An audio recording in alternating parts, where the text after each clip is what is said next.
All right, folks, you are in the right time and place for another thrilling match in this series of intense Imposter Kings action. It's the Losers Bracket semifinals tonight, match number 12 between Junoballs and Shane. Welcome to the show. And folks, as we always have, speaking to you right now is Dan Koch, along with the founder, inventor of the Imposter Kings, and my friend and co-host here in the announcer's booth. That would be Sina Yeganeh. Sina, howdy. Hi there, Dan. It's great to be here. All right, look at that energy just pouring from every pore. Actually, it is going to be an exciting night. This night, I think, has been hotly anticipated all over the internet. Tom W., great to see you, as well as Old Bacon Eater. Thanks for staying awake tonight to see this match. Hey, Old Bacon Eater. It's going to be an intense one because it's a rematch, an elimination rematch of a first round knockdown drag out fight that we witnessed last week between Junoballs and Shane. I know there's a lot of money riding on this on the internet. There's a lot of intensity that's built up in this rivalry over the last week. I think a lot of folks have been hotly anticipating this one. What about you, Sina? Oh, yeah. I am actually just kind of curious to see if Shane, this is, of course, the first match that we saw Shane choke, do his famous move, the choke, 5-0. We'll see if he's able to keep it together for this game. It's going to be really interesting. That's right. Sina's still salty at Shane because of his insistence on burning Sina's favorite card. That would be the judge. I should also note that that's the only game in which Shane has blown a lead.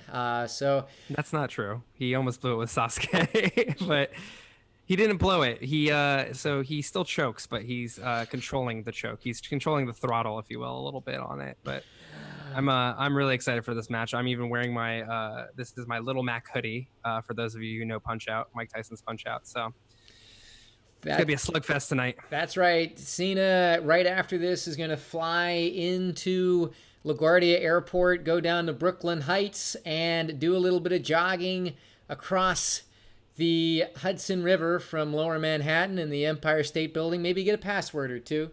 And who knows what may happen. So, all right, folks. Well, before we dig more into the action tonight, let's do as we always do and walk everyone through how exactly to play this here game, Imposter Kings.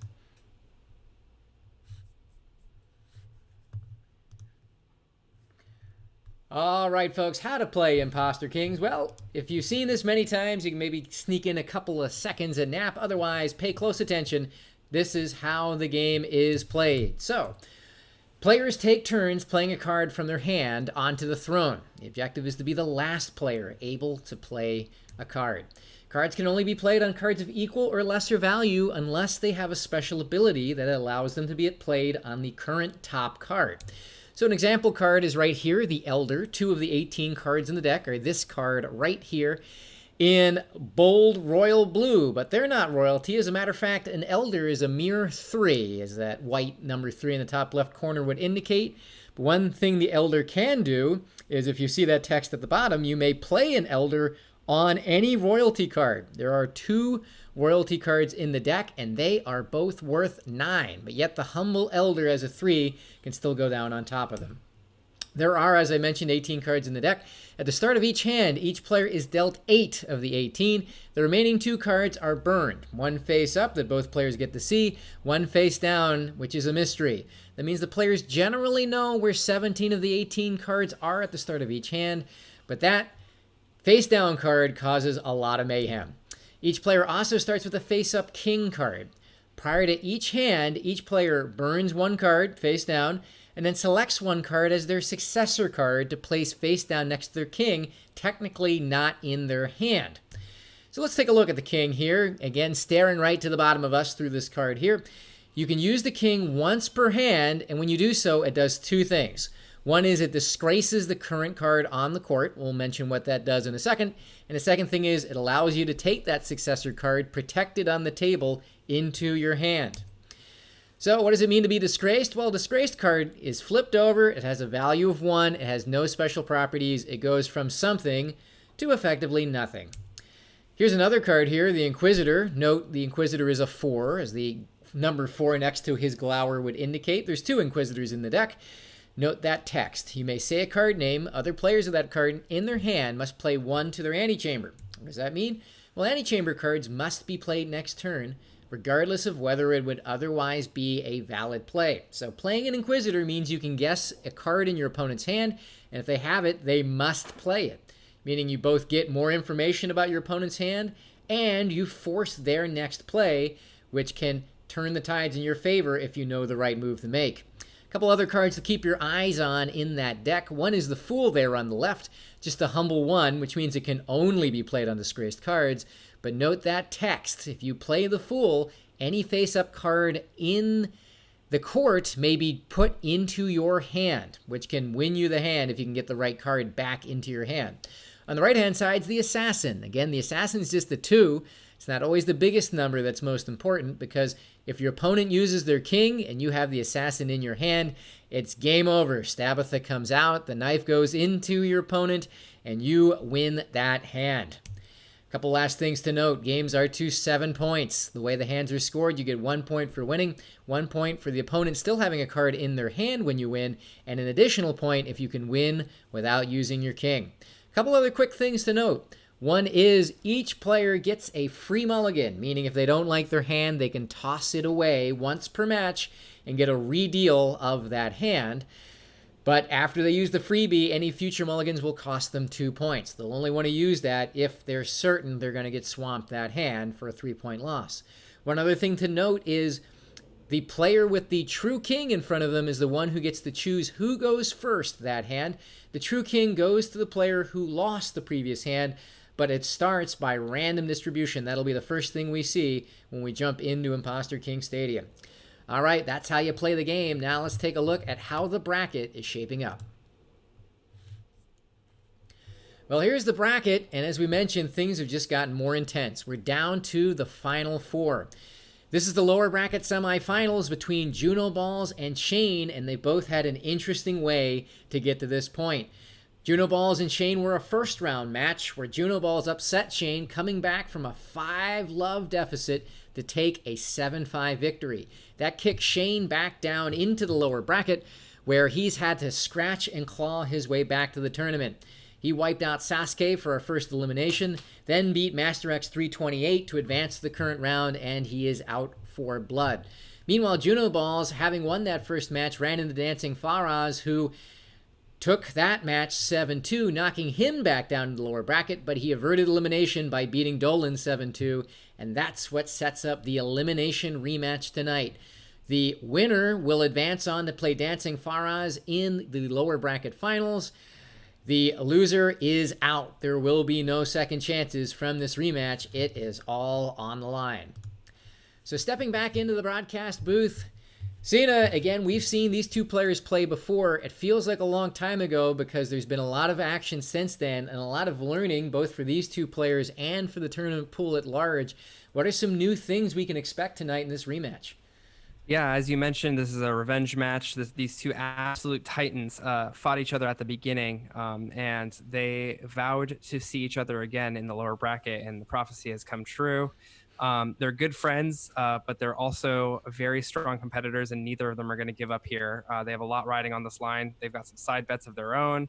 And yeah, I mean, we have seen less of Junoballs. We've seen more Shane because he got knocked out first, which means that he got to play a lot of losers games to get here. But at the same time, they're now on equal footing. Whoever wins this is going to be guaranteed third place and a shot to make it to the grand finals on Sunday. So looking at these players, I've asked them what they have to say about their opponents. Shane said, just an absolute gentleman, the best of us, handsome as they come with a cat that just can't be beat.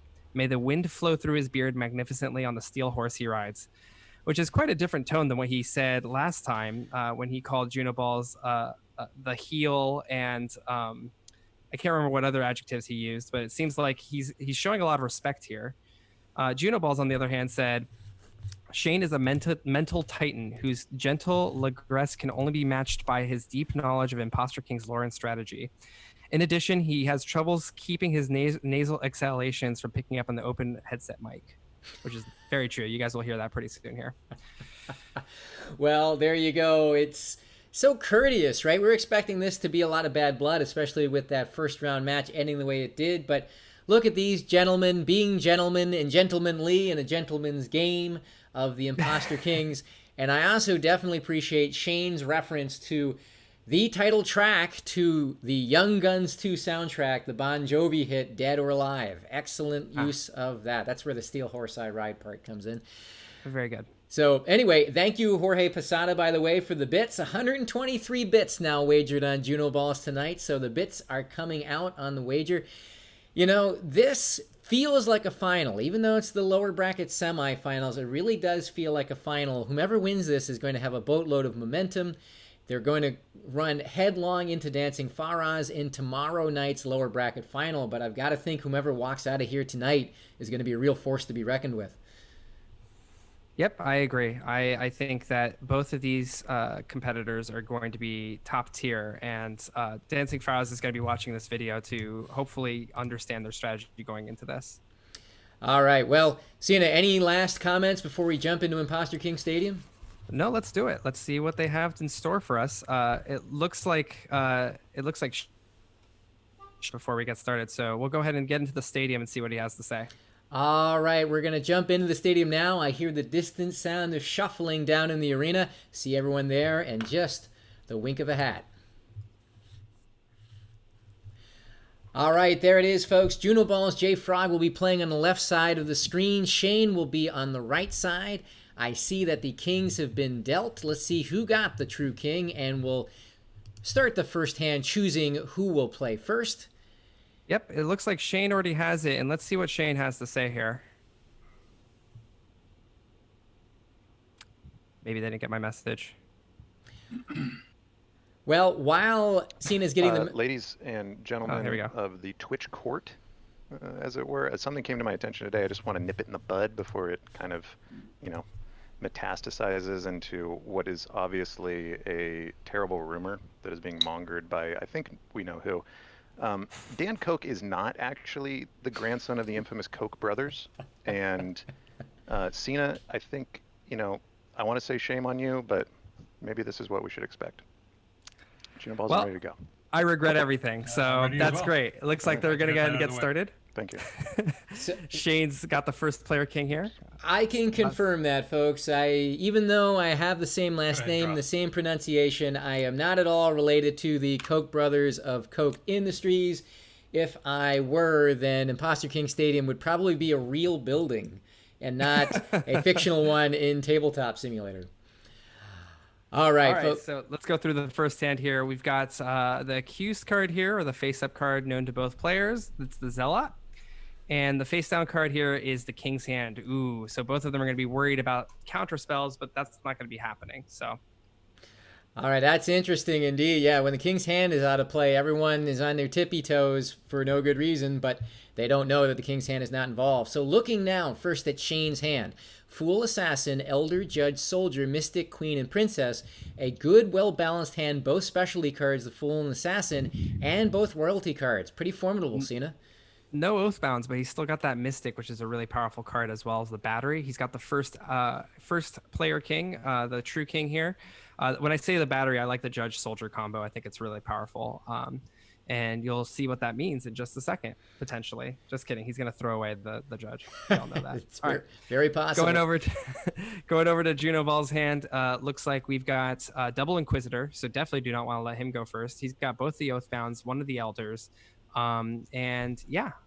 Just a pretty strong hand here. I feel like we're missing a royalty. He has both royalty. Okay, great. And so he has one counter for the Queen and the Princess, which is the Elder, and then he has the King as well as the double Oathbounds. So not a great hand, especially since he doesn't have any of the specialty cards, but it's one that I wouldn't mulligan. That's right. This is definitely a playable hand. No royalty, no specialty cards will make it hard. It's very survivable. I think it really will depend.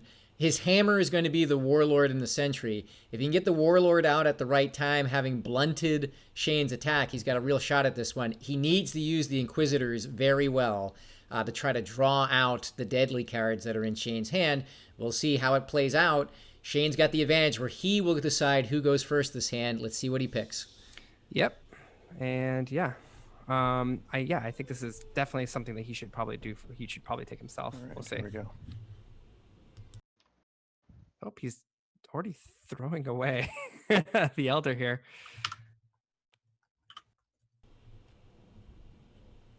Oh yeah, who's going first? Oh, yeah. I will go first. Probably a good idea. So for throwaway And I cards, will we mulligan. got. Oh wait, I don't actually know if I'm allowed to do that. Yeah, I'm gonna mulligan. I think this is when I'm supposed to do it. Oh, I Yeah, guess that's he's fine. already I think mulliganing. So now's a good time. Yeah. yep, that's a mulligan already. So Junoballs. I hope I did that right. That was. All right. So looks like Yeah, you Junoballs is just doing an had early too much mulligan power. here. So Assassin, both royalty, potentially the mystic. Yeah, you had the mystic. That was. Let's see what our burn is. yeah. Oh, King's Hand though. And you didn't even have that. Yeah, I didn't even have that. That was the one thing I was really going to play with. So, Well, there you have it. Yeah. Actually, I was thinking my first Inquisit was going to be the King's Hand. So yeah. Good choice on his point, because if he had done that, that would have been absolutely devastating. So there he goes. He goes ahead and mulligans. We're going to go into the second round here. Each player has one free mulligan that they can do per match, and so Junoballs has decided to use his. well, it's an interesting decision, the mulligan. As we mentioned, that was a playable hand, but we've seen the last few matches, players die with mulligans in their hand. It's like dehydrating with water in your canteen. And I think Junoballs watched those matches and didn't want to end up like them. So good decision there on the early mulligan. We now head into hand number 2 with the face down burn card, the Soldier, and the face up burn card, the Oathbound. That's right. And sometimes when you mulligan, you get a worse hand than what you started with. And I think that may have just happened to Junoballs. But before we go over to his hand, let's go take a look at Shane's. All right, in Shane's hand, you've got, oh my gosh, again, the very strong top end. Assassin, Soldier, Oathbound, Warlord, King's Hand, Sentry, and both royalty cards, the Princess and the Queen. That is a murderous hand with the Assassin No. with all of the top end. Going to be very difficult to fight this one off. Yeah, this is just really unfortunate for Junoballs. He's going to have to get that Mystic out and try to get rid of those 8s at least to have a fighting chance. But it's going to be really difficult for him to keep it below a 3-point hand, let alone a 2-point. So let's go take a look at his hand and see what's going on. So yeah, I mean, he's got 2 3s, 2 4s. The 2 3s are good against the 9s. The 2 4s, and he's got the Zealot, which will help. The only big issue is that he's got that Assassin to deal with. He doesn't have an Oathbound to go with his Fool. Yeah, I mean, it's just gonna be really hard for him. Like, you really want an Oathbound with this type of hand in order to get out a Mystic. That's right. This, with an Oathbound, this hand would be deceptively good. It would be very survivable. With no Oathbound, he's in a pretty tough spot, especially, again, because he doesn't decide who goes first for both those Inquisitors that come into play. So, yeah, he is in a jam. We see chat right now mentioning maybe he should mulligan again and just pay the 2-point penalty.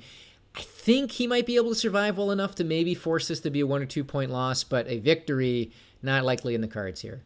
Yeah, we're going to have to see what they decide to do here as they go into the next round. So, all right, folks. Well, they're about to make their first play of the night after they throw away their cards and pick their successor. What I'm asking for everyone out there is get hype, especially for those of you who are calling 1 or 2 of the players playing right now the worst human beings on earth. Now is the time to express your emotions in emoji form in the chat right now.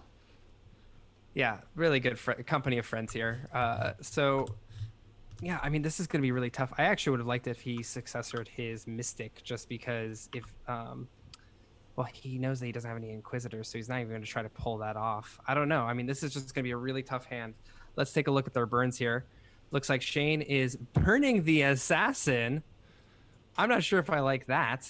The Fool being burned by Junoballs, which kind of makes sense. I'm not sure if I like the burned Assassin here, because he really could put on the pressure with the Assassin, but he's deciding to get rid of it early, especially since he's going first. He can never make it so Junoballs could even get the Assassin out of his hand. But I think, so he goes ahead and gets rid of one of the Elders with Oathbound on the other side there. I think that, the Shane's strategy here is pretty transparent at this point. Just bludgeon Junoballs with the high cards until he folds, and he's got the weight at the top end to do it. Yeah, I mean, the bludgeoning would have worked better, I think, if he had that threat of the Assassin. Get rid of the Soldier, just start playing some high cards, and as he sneaks the Oathbound back into his hand. Well, he still has the threat of the Assassin. He just won't actually have the Assassin. Right, but if I'm Junoballs with this hand, I'm going to be taking risks, and you got to capitalize on the fact that Junoballs is going to have to take some risks. Looks like he throws down his princess instead here for his successor. Well, there we have it. And Shane will be going first, so we're going to have the first play of the night here in just a moment. Yep.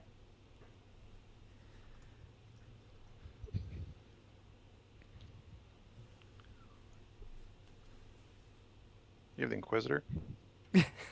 That's a real safe bet. Super safe guess because he just wants it to be a 7. He's not trying to get information, and that 7 already starts the pain right away. Oh yeah. Again, this is exactly why I would have the assassin in my hand. Oh, he can't do that. You got to flip your king if you want to use the zealot in that way. Oh, shoot. I have to have my king flip to use that. Yep. My apology. I think he might be able to sneak away with the 2-point hand because of the fact that he threw away the assassin, but we'll see. I mean, it's going to be somewhat close. I don't know. It's kind of tough. Your turn. Straight 7. Straight 7. Straight 7 from the Mystic. No disgrace cards. Again, Shane can just toss out those 8s, and I just don't see, even without the assassin, I just can't see Junoball surviving long enough to force either of the point losing moments. Yeah, he lost the card he needed to get rid of those 8s, which was the Mystic. The Mystic's ability allows you to nullify essentially an entire number and bring their value down to a 3 after they're being played, as well as get rid of their abilities. And so, however, you need to have a disgraced card in the court before you can do that. And so no disgraced cards. He has to play it for its value. He's not able to use its ability. It's painful. Shane is crunching some math. I mean, it's interesting. Obviously, again, much easier for us up here in the commentator's booth, but he should know. I mean, he sees 2 Oathbounds, so that's one way for Junoballs to squirm out. He's got 2 Elders potentially, but that's fine. Just don't play your royalty. You've got the top end cards. You just got to play them. He's thinking about maybe even picking up that Mystic, which is actually, I think, the wrong move here, but it could look good. And I will disgrace it. I'll take the Mystic, and I will put an Oathbound. The reason why this is a risk is now he's giving breathing room for Junoballs to do a chain of Judge plays, Inquisitor plays. He's lost momentum here. That's right. Junoballs definitely should play the Judge. Judge here, and I'm going to ask if you have the assassin. I do not. Well, he knows he can flip his king now, which is good. That's the reason why I like the Judge. Ooh, but he was going to get a free play of one of his low cards, including an Inquisitor, and he whiffed on it. It's true, but now he has safe mind that he could just flip his king, try to survive as much as possible. It's not great. I mean, you would have wanted to hit that one, but well, Shane, again, he's got to be careful because he has to put Junoballs away in 4 turns. Otherwise, that's right, he will lose a point in what should be a 3-point victory. Yeah, I just hope that he doesn't flip his king. If he does flip his king, he's probably doing it just to intimidate. The Mystic is such overkill here if he decides to use its ability. Play this and disgrace this for the value of 3. Yep, the 3s. So he just knocked out all the 3s. Know that the 3s no longer have value, or they can't be played on the royalty, or he can't use a zealot other than the number 3. So that hits 3 cards in Junoball's hand. Yeah, Junoballs is in desperate shape now. Again, it's all just about, can he make this a 2-point loss instead of 3? He's got to play would you play an Inquisitor here, or just try to burn one of those 3s? Oh no, you gotta just Inquisit. Difficult position you put me in. I mean, he's got to Inquisit. I mean, I would Inquisit into. I mean, it's tough at this point. Like, there's nothing you can do. I think ideally his best play right now is to Inquisit into the Queen and then flip his king, and then pray that he doesn't have the 8 and the 7, which is impossible. So, yeah, I think this is over. And Shane played it extremely carefully, but he's going to still get the 3 points, I think, unless he decides to make a faux pas here. That's right. And Junoballs does not have any help coming with a successor card either, which I believe is the other Elder. Correct me if I'm wrong. His successor is the Elder. So he has no help coming from that king flip. He has very little that he can do. The Fool would have been really powerful here. Mm-hmm. I'm gonna Inquisit the princess. He even guesses the wrong one. That's Oh, no. so unfortunate. That is Shane's successor card there. So It's not going to make a big difference, but it just adds a little bit of insult to injury there. yeah.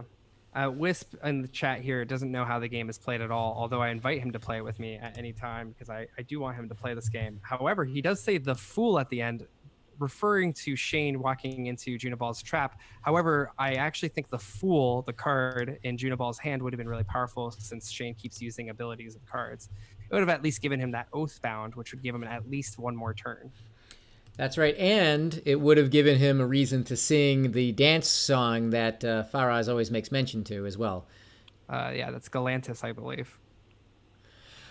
All right, well, Shane sometimes criticizing others for taking a really long time, taking his time here. Shane's being very careful here.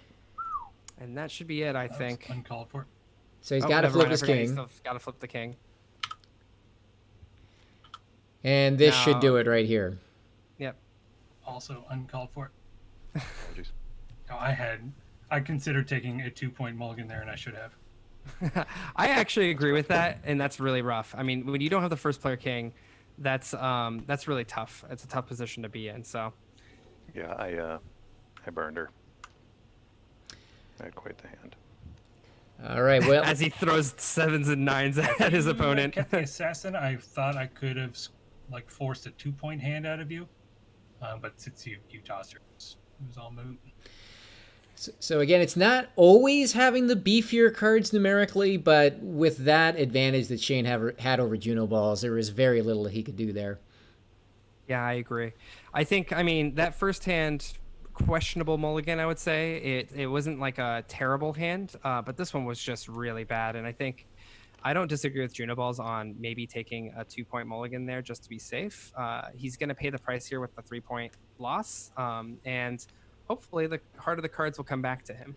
That's right. And again, it's easy to second guess taking that first mulligan, but again, we've seen at least 2 matches in this series where players have played mediocre hands to save their mulligan, gotten swamped, and lost the match with their mulligan unused. So definitely, I'm sure that informed his decision-making there, and it just didn't work out because of the hand he got. And it looks like this time around, Fortune smiled on him a little bit more. We'll take a look at the burn cards. Face up is the Oathbound, and face down burn card is the Princess. Always fun when that happens, because neither player knows that the other player does not know. Whoa, hold on, a lot of negatives there. Neither player knows that. Okay, I'm not going to try anymore. Basically, the princess is not known by either player. That's right. Both players think the other player likely has the princess, so they both think their own hand is worse than it actually is. That's right. So here it is now. Junoballs now has the first player king. He'll decide who goes first. This is his hand. It's Fool, Elder, Inquisitor, Oathbound, both soldiers, and the king's hand, along with the Zealot. Not a bad hand. A lot of options there, including the Oathbound Fool combo. Yeah, he's just missing the 7s here, and he doesn't realize that the other 9 is missing, is the face-down burn card. Would be cautious about it, but the thing is, number 1 goal, get rid of that assassin. Then number 2, play that numbers game and use that Oathbound full combo. This is not a bad hand. That's right. I think this is actually a winning hand. That's right. Looking across the table now to Shane. Rainbow hand, Assassin, both Elders, Inquisitor, Judge, both 7s. That would be the Warlord and Mystic and the Sentry. So missing royalty, no Oathbounds, but again, playable. Yeah, I think the Mystic's going to be really powerful here, and I wonder if he's going to hold on to both Elders, but we'll just have to see because he doesn't, again, know that both royalty are not in play. All right, well, there we have it. We'll see if Junoballs wants to go first here or not. Sina, what would you do in his position? I tend to go first in these types of hands, but we'll see what he decides to do. Who's going first? I will go first. I will mulligan. Oh, whoa! What? Okay, it looks like people are really taking that mulligan seriously. I am surprised by that one. This one, like Junoballs, I definitely saw Not that. that great of a hand, but I did have a couple fancy things I could have done. Yeah. Maybe I pulled the trigger early there, but I think so. But you never would have known what would have happened that game. yeah. Again, it's that face-down princess that was the decider there. Again, whenever a big card, like the princess is the face-down burn card, you always tend to think your hand is weaker than it actually is, and I think that's what got Shane there. think so as well. All right, well, I go with this time. hand number 3 is also a mulligan, so going into hand 4, still 3-zip. Shane over Junoballs. Both players have used their mulligan. Let's see what they draw. And let's see what the burn cards are. So face up's the Zealot. That's right. And the face down is that ever-famous Mystic, one of the most powerful cards in the game. Could be feared by both players, but we'll see what happens here. Looks like, let's go over to Junoballs' hand. He's got the assassin, he's got the king's hand, but the rest of his hand isn't too strong. And so, man, I mean, he's really going to have to minimize his losses, I feel like, in this upcoming hand, knowing that the longer you go with Shane, he said it himself, the more fatigued he gets. That's right. The big difference is he gets to pick who goes first. And with both Inquisitors and one Oathbound in his hand, this is a playable hand. He has a winning condition in the assassin and enough survivability to survive long enough to use it. So that's right. He's gonna have to do some immaculate Inquisitor play. I think 2 Inquisitors into a soldier could really boost his play here. Maybe pulling 1 Elder. Oh, well, I guess he wouldn't think that his opponent would take any Elders, but we'll see what he decides to Inquisit here. All right, cross the table now in Shane's hand. Full Elder, Judge Soldier, Oathbound Sentry, and both royalty cards. So a lot of power at the top, but not a lot of information getting at the bottom. Yep, and he actually has no way to get the assassin out of Junoballs' hand. So that's right. No Inquisitors, no Mystic, and no King's Hand means he's going to take a real risk of getting assassined here. Yeah, and if I knew that as Junoballs, because I have both Inquisitors, I might use my second Inquisit to get that queen out of his hand if he doesn't succeed it, because that will actually disgrace all of my Inquisitors, leaving Shane with no option for recourse. But we'll see what happens. He still has the Oathbound full combo. Still a really good hand. Right. I think he's going to have to pick an assassin counterplay between his Sentry and the Oathbound full combo. And as predicted, Junoballs electing to go first. Let's see what they throw out and what they successor. So yeah, it looks like Juno's going first.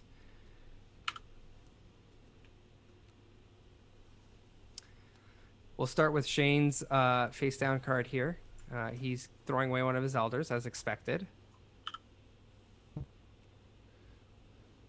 And it looks like on the other side, we've got the soldier that is going to be thrown away. Meanwhile, Junoballs is going to protect his Elder here. I'm not sure what he's protecting it from. I would actually keep that one in my hand. Maybe he's thinking he's going to flip early, which is not a bad play. But he's going to have to force out something big in order to get that flip. That's right, which he could with one of his Inquisitors. That's right. Yeah, so it makes it even more appetizing to try to hit that queen with the Inquisitor and then flip your card after the queen comes out. All right, it's a good strategy. Let's see what he elects to go with. Shane picking his successor. Looked like he's actually thinking of making Soldier's successor, which is kind of a default successor. I can't wait for him to actually reconsider and throw his Judge away. You know he's got it in him. I think maybe he likes the battery concept. I am not so sure about that. Successoring the Fool. Because he needs that for his Oathbound full combo. Maybe he's thinking he doesn't need it until later. Issue is he has to be worried about that assassin. There we go. Okay. And it looks like the Judge is going face down as the successor. And Junoballs is also going to change his. So we've got the Judge for Shane, and we've got the Warlord. I like this much better for Junoballs. Right, a little bit more conservative. He keeps the Elder out to blunt the attack from Shane earlier. So it'll be interesting to see how this plays out. I'm going to guess he's going to lead off with one of those Inquisitors, and this first guess is going to be pivotal. Yeah, absolutely. I'd be surprised if it would be anything else.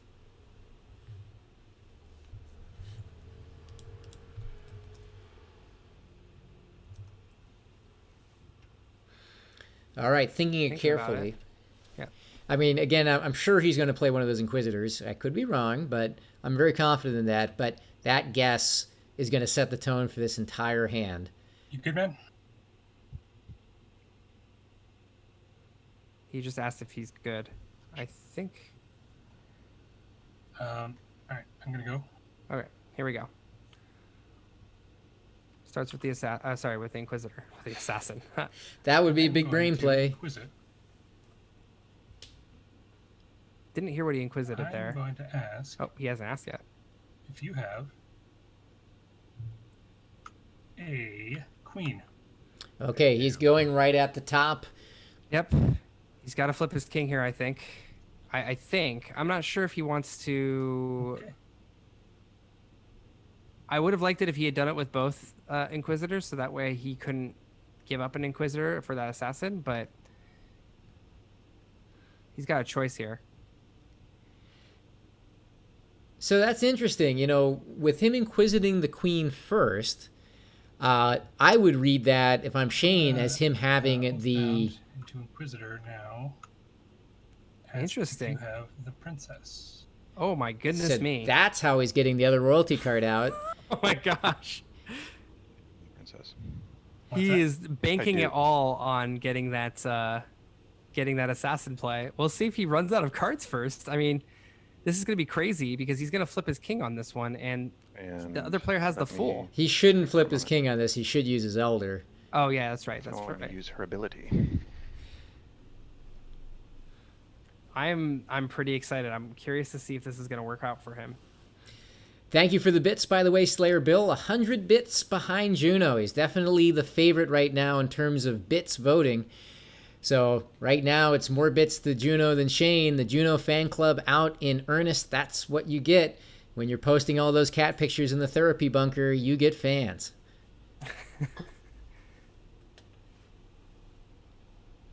Big thinking here. I think Shane's trying to wonder, first off, he may be wondering if he has the king's hand, which would be something you could use if the princess decides to use her ability. Or maybe just wondering whether he'll get something better out of this trade. Yeah, you know, actually, again, with omniscient data, he would come out ahead on a trade. You know, there's no Yeah, I card guess that, I'll you know, swap you a card. Okay. and he's going to give away the Fool. He's going to get the Elder back. Don't like that. So that's interesting. Now, Juno's going to have to do a king flip, which is fine. And now Shane's stuck with All right. the Elder, which now has turn, right? no use because Yes, it both is. royalty cards will be disgraced here in one moment. There it is.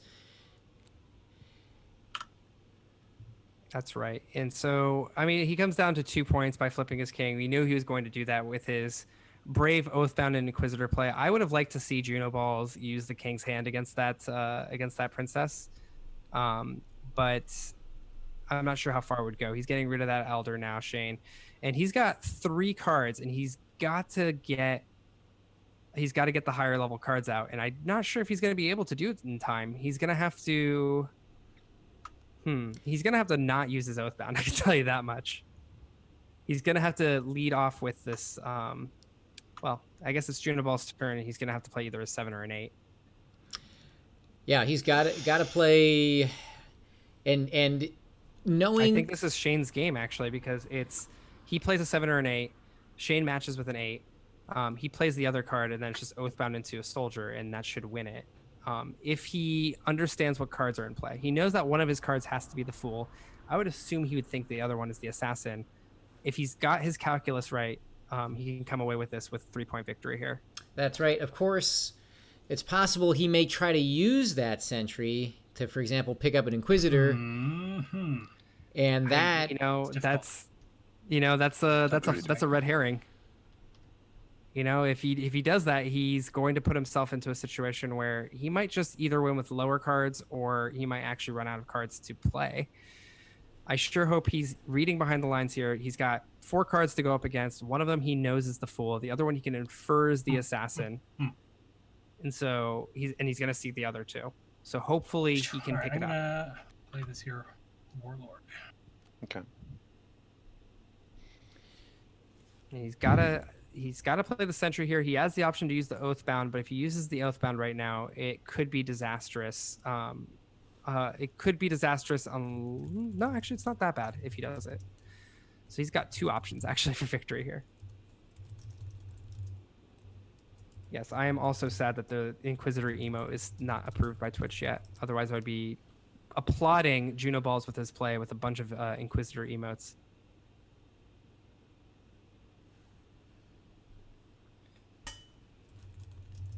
it's really tough when you think you start off really well and you got the Fool and the Assassin in your hand and you can't play it and you want to. That's right. Fool's diminished by the Assassin's presence usually because if they flip their king, you're going to kill them and you're going to win. So the Fool's not going to do anything for you unless you have an Oathbound. That's right. It is a tough decision right now. Again, it's easy for us. We've got the God view right now. Shane would suspect that it's something Assassin, Fool, and Junoballs' hand, but it might not be. It could just as easily be something, or could be King's hand and Mystic and Fool, for all he knows, which would change the calculus here potentially. Yep. The one thing he could do to mess this all up is flip his king.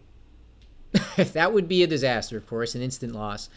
I mean, my heart is racing every single time I see that hand move towards his king more and more. And he's got his hand on it right now. Please keep moving your hand.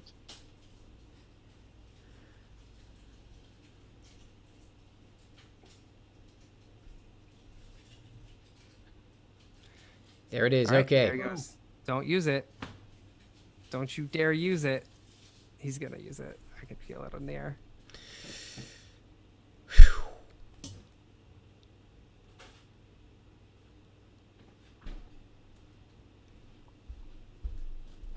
Oh, you can cut the tension with a knife. You're going to disgrace that, to swap it. Okay. Okay. Thank you, Shane. Past Sina appreciates you. All right, here we go. He's got a choice. He can flip his king or he can use his Oathbound Soldier, and I think he's got the ticket here. That's right. And you could hear the sigh from Junoballs. That's right. He has no play on that. You got me. That was well played, man. Damn. It was. Shane played that one very well, kept his powder dry, and kept at it. No. Jesus. Yep. He doesn't even know it himself. I've had low cards. I thought your last card was the Mystic. Yeah, I thought you had the Mystic. So I guess we know what the face down card is. That's always the tough part about this game is, there's sometimes that face down card, as I mentioned, was going to get both players kind of confused about what's going on. But Shane played it right there. He played it patiently, and he's rewarded with a 6-0 lead. That's right. That's another 3-point win for Shane. Up 6-0 after the fourth hand here. And it was that princess trade that I think really set him up for victory there. It's risky to do it that early, but he had great hand knowledge, and he made it work. Yeah, I would have really liked that princess to... I would have really liked to see Junoballs maybe King's hand that princess. I'm not 100% sure what would happen, but at least getting rid of a 9 with an 8 is usually nice. Oh my goodness me, and I can already see that Shane's got another good hand.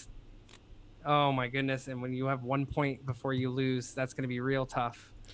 And yeah, this is going to be interesting. So we've been here before. Remember that Shane was up 5-0 in Junoballs in their first round tilt. Now it's 6-0. The stakes are up. Face down card, burn card is the Elder. The face up is the Warlord. And yeah, just in glancing at their hands, I think Junoballs has got a tall road ahead of him. I wouldn't say that things are impossible, but it's going to be challenging. He's got Soldier Judge, both Inquisitors, Elder Sentry, Oathbound, Mystic. That's going to be hard. Yep. I mean, we saw what he did with those Inquisitors last time, and hopefully he can do something similar. But this is just a brutal hand to try to salvage 1 point. He can't even lose 1 point, and so this is tough. I mean, this is where playing risky moves can get you in a lot of trouble. Going 3 points down the first hand, 3 points down the second hand. He almost had it, and he's gonna have to really use that Mystic and Inquisitor perfectly here. That's right. And it's not going to be impossible to win, but he's going to need a lot of help. Meanwhile, Shane's got a lot of power in that hand. A nice rainbow, Full Assassin Zealot, Soldier, Oathbound, King's Hand, and both the royalty cards, Princess and Queen. A lot of power. I would love to see Junoballs. I know we're supposed to be talking about Shane's hand, but I would love to see Junoballs do the same thing he did last time. Actually, maybe letting Shane go first and then start firing off with an Oathbound Inquisitor combo. Yeah, this actually wouldn't be a bad hand to react to. He's got good cards for it. But it would take a lot of guts to do that, knowing that your opponent has number pressure on you. Let's see what he wants to do. Yep. All right, I'm gonna try going first again. Well, my heart goes out to Junoballs on this one. This has been a brutal set, and it looks like the gods have not been really kind for his draws.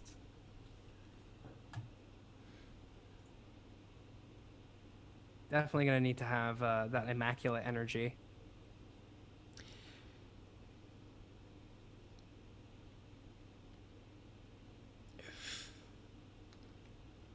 Hiding the princess, I believe. It would not surprise me. So Junoballs, I didn't see what he tucked away there, or what he threw away. Threw away the soldier. And we've got the zealot being thrown away by Shane. This is post buff zealot being tossed here. You mean pre-nerf zealot? It's interesting. Again, Junoballs, if he's going first, I've got to think what he's going to lead off with is Inquisitor in the Queen, get a disgraced card out there, pop an Elder on top of it, and then hope you can play your Mystic to diffuse the most dangerous cards left on Shane's side. That's one way to go, at least. Yep, he can do Inquisitor into Queen and then do Judge into Assassin. Just start trying to, chip away at the clock, and then at that point he will be at least having some number friendlies with the opponent there, some equality there. So it looks like he's putting his Elder away. He's tucking it away. That's dangerous when you don't have the Assassin. It's true. You've got to think that he's thinking that he's put away one of the royalty cards, maybe his ready? opponent.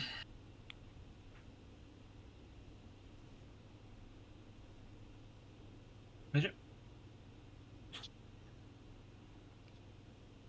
Oh, we can barely Did you hear. say anything? Yeah, I said I'm ready. All right, cool. Go. Okay, here we go. So start with the judge here. Gonna open up with the old judge. Arena. Yeah. I'm gonna guess a card name in your hand, and I'm gonna guess the king's hand. Go You are straight for the correct. king's hand here. Safe guess. And he knows he knows that's probably going to be in his hand, so he goes ahead and drops the. So that means no matter what next turn Junoballs is playing that for, it doesn't matter what card Shane puts onto the throne. That's the power of the judge. She allows any witness to come up to the stand if they have a good case, and he pointed his finger at the king's hand, and looks like that's right. So And that's what he has to do. He has to pull the threats out cheaply from Shane's hand. that's exactly right. Also has to deal with that assassin.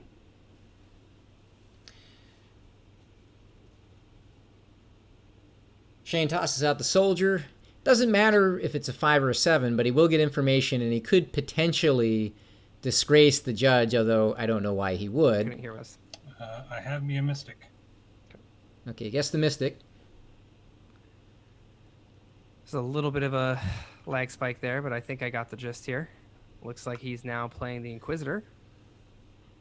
Do you pull the assassin here, or do you go straight for the queen? You have a queen. Yeah, He goes straight for the queen. I guess if he's going for the Queen, he's going to be doing an Oathbound Mystic combo next. Or an Oathbound Inquisitor combo, because his Elder is inaccessible now, so that's got to be his next play. I like this a lot, especially if he does Oathbound into whatever, Right now is the real question. because he's considering whether he should King's Hand that. I like this because the Queen disgraces everything on deck, and therefore it makes it so there's less fool targets. However, there isn't anything that Shane would actually like anyway, so he was considering King's Handing that, which would have been an interesting situation. Throwing away an 8 for a 4 could have put Junoballs in trouble, but then he would have been able to just easily Inquisit out the assassin and have advantage in the game by having the highest card other than the princess. But Junoballs also I'm gonna has the do Elder. something that I wouldn't ordinarily do. Oh, okay. Here we go. He's gonna if flip his it king, I think. weren't a 6-0 game. He's doing it. Yep. Bang. Oh, and Shane Whew. is throwing these. I was hoping you, because I saw my numbers, Oh no. which were once again not very good, and I thought you had a pretty strong hand and might have been confident enough to either hold or discard your assassin. Yeah, yeah, I can see that. It's not a bad risk I from got Juno another Balls there. butt hand. I didn't have a royalty this round. Yeah, I don't disagree with him on that decision. I tend to do the same thing, especially if you're at a 6-0 loss. But Shane's gonna take this one 9-0, confidently taking this. I think Juno Balls actually had a pretty valuable hand. He was working it. He decided to throw out a risk there in order to get himself jump started back into the tournament. Not a terrible decision by any means, but it didn't work out for him this time. So unfortunately, we're going to have to say goodbye to Juno Balls, and Shane, maybe finally finding the right octane combination in order to get that fuel going, is going to steamroll Juno Balls 9-0. That's right. Well, we had our first immaculate victory last night with Mr. Rogers against Dancing Faraz, and the next night it's a repeat. Shane, 3 hands, 3 3-point victories, a 9-love defeat of Juno Balls. Excellently played. Juno Balls, again, a lot of tough hands there, and I would agree with you that taking that risk of the king flip made a lot of sense in the game conditions and with the state of his hand. It just didn't work out for him tonight. So it'll be Shane 9, Juno Balls 0. You hate to see Juno Balls go home after so much great play in this tournament, but unfortunately he is out. Shane is into the lower bracket finals, and we've got a lot to talk about back in the broadcast booth, Sina. Oh yeah, absolutely. I can't wait to have both of the players to talk about what they were feeling during that hand. And I got to ask, Dan, would you ever take that risk when you're 6-0, or are you more of the conservative player who would use that Inquisitor for just a probe there? If you're asking what I would have done in that situation, I probably would have kept playing. I think I wouldn't have taken the risk. I think I would have just gone and tried to pull his assassin. But then again, in looking at Juno Balls' play there, he's got to play to win. It makes no sense to try to minimize damage. I actually think his play was probably better than what I would have intuitively done there. Yeah, that makes sense. That is a tough call to make. Juno Balls made it, and it didn't come out to his favor. Let's go back into the booth. We'll be joined by both Juno Balls first and then Shane afterwards. All right. See everyone in the booth. Well, that's a tough one. I mean, it was a 9-0 game in the scorecard, but I feel it was closer to that in terms of the play. You got to feel for Juno Balls for a couple of really rough hands after that early mulligan. Yeah, absolutely. I think Juno Balls having some difficult hands. I felt bad about essentially. Yeah, I mean all of the different hands that he had. The first one I think was his best, and he mulliganed that early. And I think he mulliganed it because he wanted to start off strong. Get the second hand, probably the worst hand we've seen in Imposter King's history. His third and fourth were okay. The one that he had the best shot of winning was mulliganed by his opponent. And so I think it was just kind of a combination of unfortunate hands from Juno Balls, but as well as a lot of players work on maximizing how much they can win. The key to this game is also being really good at minimizing your losses. And the game is designed around actually making it so you usually can minimize around 2 points, at least force your opponent to flip their king. 3 points, you usually have taken a risk of some sort. And so it's just a bummer. He took a couple risks there and they didn't pan out. And I really wish we could have seen a little bit more of Juno Balls with the form that he had earlier and the cards that he had earlier. That's right. A big part of this, that leap from 3 to 2 is enormous because, again, card luck evens out if you get enough hands. But if you take 3-point losses, you're never going to get enough hands for it to even out. The difference between all 2-point losses and all 3-point losses is the difference between getting to see, say, 4 hands and 3. If you can mix some 1-point losses in there, you might get to see 5 or 6 hands, and usually the card luck will even out at that point, especially using your mulligan. And unfortunately, if you take it on the chin, as it happens tonight, you might get out before the cards can start to smile on you, and that's what happened. So painful here, a lot of pain. We're going to miss Juno Balls as part of this. I know he's got a lot of fans. I certainly am, Yeah, we're both going to miss him. He played extremely well, has a great, thoughtful way of playing this game, and has improved each match. And really thought deeply about this. And let's dig in with him now here in the Imposter Kings interview booth. Yep. So he's joining us now. Hopefully we get that same profile pic. That was my favorite. Are you there, Junoballs? Good evening, gentlemen. Junoballs, we were just saying about how much we're going to miss you in this tournament and how many fans you've built along the way, and your great, thoughtful way of approaching this game, the way you've improved each match. It's hard to say goodbye. Cards just weren't smiling on you tonight. They were not, but I may be out of the running for the tournament championship, but I will still be involved. I will still be in Twitch chat making fun of Shane all the way. Well, that's wonderful. And thank you so much, by the way, for not only being a great contender here, but also supporting the game. I want to talk to you a little bit about that last hand. We were talking, basically I asked Dan what he would do in that situation. He said he wouldn't flip his king, but he thinks that flipping the king was the right decision there. Basically, we think that you're doing an all or nothing. What was going on your mind during that time? Yeah, I mentioned this to Shane after the game. I don't know if audio picked that up, but I flipped that king because I knew there was no point in trying to drag it out for a 1-point loss. I was pretty sure he had a strong numbers game hand. And I thought he might have been confident enough to either successor or straight up discard his assassin. Or of course, there's a chance it was the face down card. So. That's right. And yeah, I mean, I just have to say, huge fan of how you play the game. Was a little sad to see, the cards that you were dealt, I guess, this time.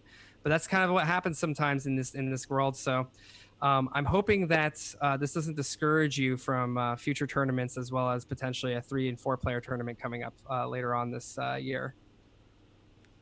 If you back, I will call. I don't know. Does that make sense? I'm here for you, bud. All right. Junoballs, I know the one question everyone, and probably the most hotly debated part of the night in the Twitch chat was the mulligan of the first hand. And, we've mentioned how in previous matches, we've seen players try to play some very bad hands with mulligans in their pocket, lose severely, and then lose the match without ever using those mulligans. Was that playing in your mind after that first hand? I mean, I knew that was a thread throughout the tournament, but frankly, no. I thought I had a bad hand, so I mulliganed it. That's pretty much what it boiled down to. I try to not let the pressures of others get to me in the moment. Well, hey, that's the right way to play it. Really, I should have just taken the 2-point mulligan on the second hand. So. Yeah, you would have been the first. That was probably the worst hand, as I mentioned, I have ever seen in Imposter Kings history. And so I'm gonna definitely go back to the books and actually try it out and see if there's anything that I can do. As someone who had obviously lots of, I got to see all the face down cards and whatnot. But it's interesting to see if there was some player agency there. If you were able to do anything. I agree with you that hand was very difficult to play. So I agree with your assessment there. I'm sure in retrospect, I could have tried to be more aggressive about dealing with the Mystic, which ended up killing me and leaving me with a dead hand. So I don't know. Yeah. I might go back and watch it and see what I did wrong there. We'll see. Absolutely. And I guess before we send you off here, Junoballs, I've asked Shane to actually come on and say any sort of parting words that you might have. So he's joining us here now. Hi. This is ridiculous. I don't want to see this guy's face after what he just did to me. This is unheard of in a professional environment. Shane, you said you had some nice words that you wanted to say to Junoballs before. Did you want to? Well, sure. I think that this was.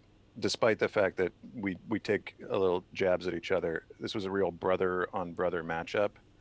And I think that the two of us will hold it against you, Sina, for the rest of our lives. Wonderful. I keep regretting every decision I make. Well, Junoballs, thank you so much for joining us. You exit this tournament at 4th place, and we're going to miss you. Do you have anyone that you're going to be cheering for in the Twitch chat? Whoever is playing against Shane.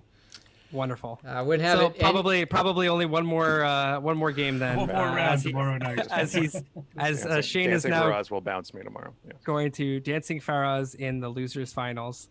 Thank you, Juno Balls. Junoballs. Thank you, gentlemen. You all have a good night. Thank you. You too. Congratulations on the top half finish. May you have a great night. We're looking forward to seeing you here in the best seat in the house. That would be the peanut gallery, where the hindsight and the second guessing are ever flowing. Yep.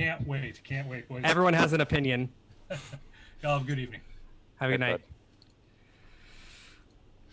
All right, Shane, you manipulated the RNG in order to get yourself a victory here. Congratulations, you played well. You had to think a little bit about it, but you got there in the end, and we got ourselves a 9-0 victory, the second 9-0 victory of the tournament. Yeah, I wish I was first.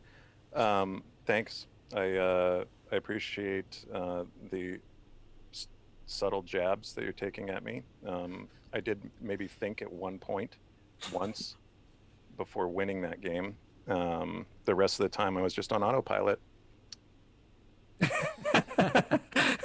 So when you saw him flip his king in the third round, how did you feel?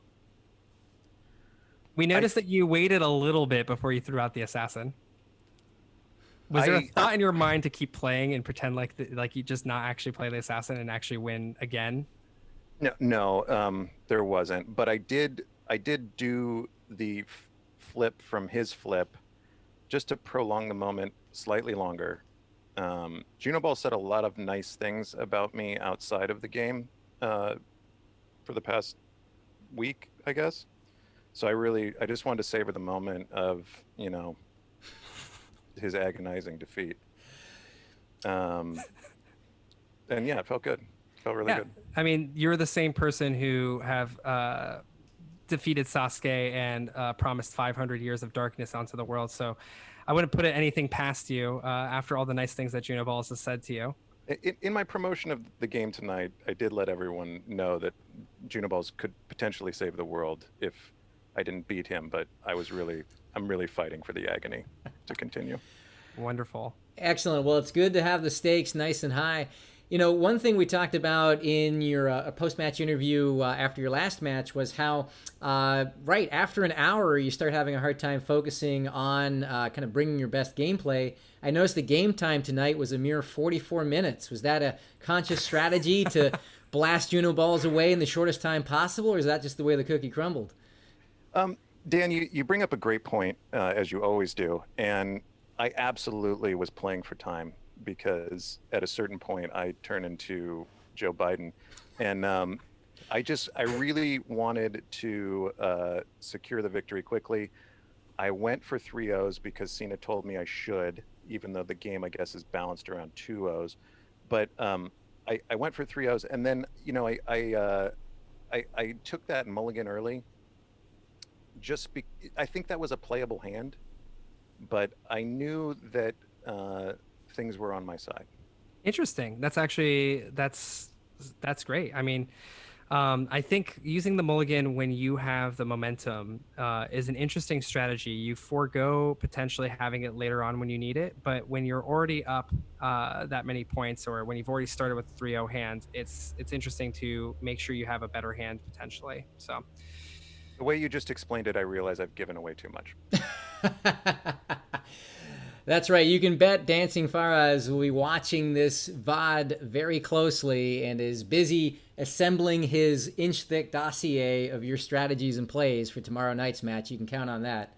I actually, I noticed that you watched the Mr. Rogers Dancing Faraz game and had some comments about it. What are you doing in order to prep for tomorrow's match? I'm praying a lot, and I think just seeing how long I can hold my breath without my heart stopping. So those are my two real preparation methods for tomorrow. Awesome. Well, it worked. You mentioned things just seem to be on your side.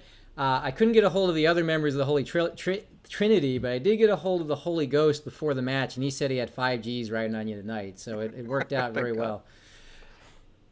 So we'll see if that plays tomorrow night. Just adding a touch of sacrilege to the stream tonight. Well, yeah, he's not even Christian, so it's I'm being set up for the ultimate fall, so it's fine. Yeah, I think so too. Are we all? At least I'm counter praying for that. So, anyways, Shane, thank you so much for joining us. Thank you for knocking out all of everyone's favorite players from the tournaments. They will all be sorely missed, and instead, we're going to have you tomorrow at 9 p.m. playing against Dancing Faraz, another character that we are all hoping will win against your terrible reign of victories lately. Yes, yeah. You're welcome, and so are they. Awesome. Well, thank you so much. We'll see you tomorrow. Thanks, Shane. See you tomorrow night. Thanks, guys. Thank you. All right. Well, golly, again, it's tough to say goodbye to anyone. Junoballs will, again, have a very large spot in our heart. He's in the top half of the tournament as well, which is terrific. And, Shane moves on to play Dancing Faraz tomorrow night. Speaking of the bracket, let's hop on over to the bracket to see how the tournament is shaping up after this new elimination. And in the background, folks, what you're hearing is the table in Imposter King Stadium being flipped. So right, with tonight's game, Shane topping Junoballs 9-zip, that means it will be Shane versus Dancing Faraz in the lower bracket finals tomorrow night at 9 o'clock. And whomever loses that one is out. They will get the bronze medal in the inaugural Imposter Kings tournament. The one who wins will advance on to play Mr. Rogers on Sunday evening, 6:30 p.m. in the grand finals for the tournament. But the mountain just gets taller from there because you see Mr. Rogers has not lost yet, and this is a double elimination tournament. So whomever does win that match has to beat Mr. Rogers twice on Sunday if they want to win the big crown at the end of the night. So a lot of intensity there. Sina, what should we be looking for tomorrow night in that lower bracket finals? Well, we still have Shane, who finally used the judge to good use. He's maybe learning. Who knows? He will be fighting against Dancing Faraz. Both of them are players who like to research their opponents. So I'm hoping that we'll see some good guesses with some good inquisiting and a couple back and forths to see who gets to have the right to fight Mr. Rogers. Will Dancing Faraz get a rematch? Or will Shane continue to knock out all of our favorite players?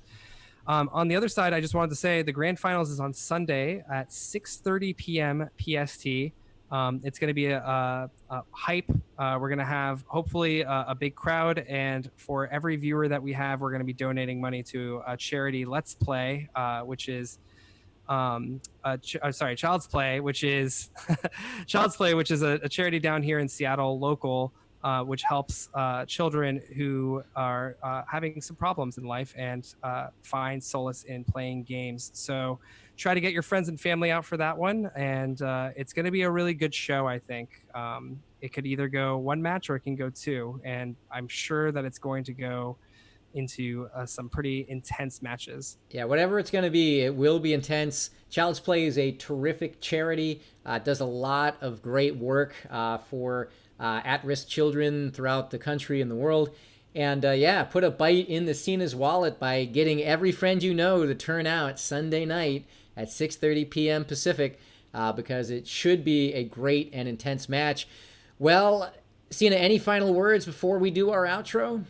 Nope. Just thanks everyone for joining, and hopefully we can see you tomorrow for the losers final and the day after for the grand final. That's right, folks. We're hoping to see you same time and place, 9 p.m. tomorrow. It's going to be Shane and Dancing Faraz to see who's going to punch their ticket to the finals.